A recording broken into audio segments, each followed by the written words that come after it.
මොකද මේ කෑම බිම දාලා? කෑම බිම දාන කෙනෙක් නෙවෙයි නේ. ගාෆිල්! ගාෆිල්! ගාෆිල්! ගාෆිල්! ගාෆිල්! ගාෆිල්! ගාපුසෙක් නම් අංක 15 ඇතුළත් කරන්න. වැඩුණු පුසෙක් නම් අංක 16 ඇතුළත් කරන්න. වයසක පුසෙක් නම් අංක 23 ඇතුළත් කරන්න.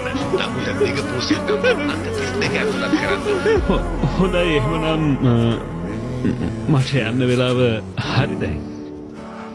ඔයා හරිම උරතයි. හැබැයි ඔයාව මට ඇපාර්ට්මන්ට් එකේ තියාගන්න බෑ. ඉතින් පස්සේ දවසක අපි හම්බ වෙමු. ඕකේ? යන්නේ නේද? අපොයි හදන්න එපා. අනේ යන්න එපා. ඉන්න.